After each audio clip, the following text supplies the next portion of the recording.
The hospital room smelled like disinfectant and quiet fear. Machines hummed softly, their blinking lights casting faint shadows on the walls, as if even they were afraid to make noise. Outside, rain tapped gently against the window, each drop falling like a second slipping away. Daniel Carter lay motionless on the hospital bed. His chest rose and fell slowly, too slowly. Tubes ran from his arms, wires clung to his chest, and a heart monitor traced a fragile green line that everyone in the room stared at more than his face. Emma Carter stood beside the bed, her phone trembling in her hand. She had already made the call, her voice had already broken, and still, nothing felt real.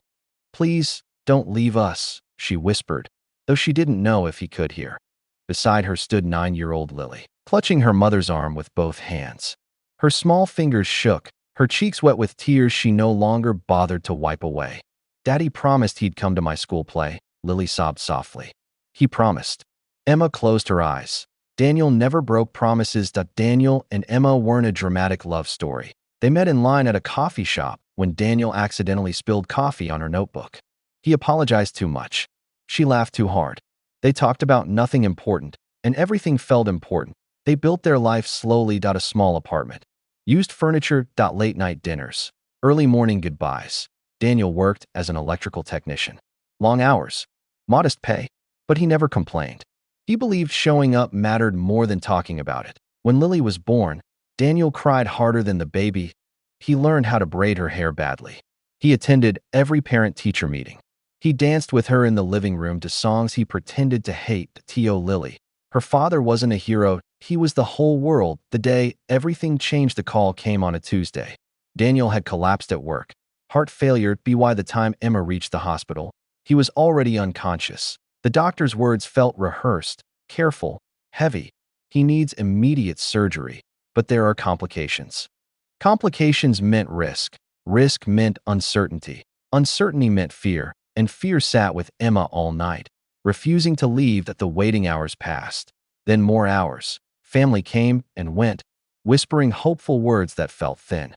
Lily slept curled up in a chair, her head on Emma's lap.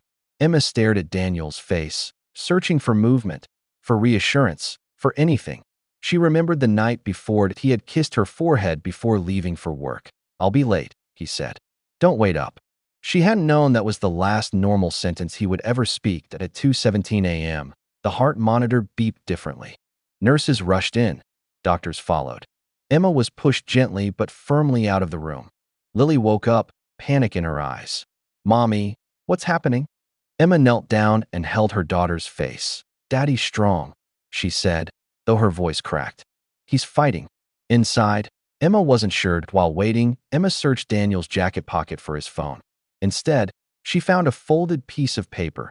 Her name was written on it. It wasn't dated. Her hands shook as she opened it. "Emma, if you're reading this, it means I didn't say everything I should have. I know I work too much. I know I come home tired. But every hour I work is for you and Lily. If I ever leave this world early, know that loving you was the best decision of my life. Please tell Lily I was always proud of her, even on the days I forgot to say it." Emma pressed the paper to her chest and broke down completely. A child's prayer. Lily sat quietly in the corner. She wasn't crying anymore. She folded her hands the way her grandmother taught her. "God," she whispered, "I know Daddy isn't perfect, but neither am I. Please don't take him yet. I still need him."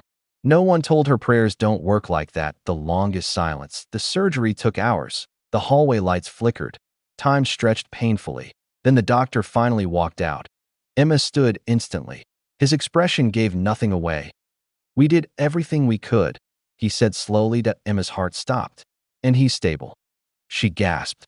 Tears flooded her face. Lily ran into her arms. Daniel didn't wake up that day or the next. But on the third morning, his fingers moved. Emma was holding his hand when his eyes fluttered open. "Hey," he whispered weakly. She laughed and cried at the same time. "Don't you ever scare us like that again," she said. Lily climbed onto the bed carefully. "You still owe me a school play," she said seriously. Daniel smiled faintly.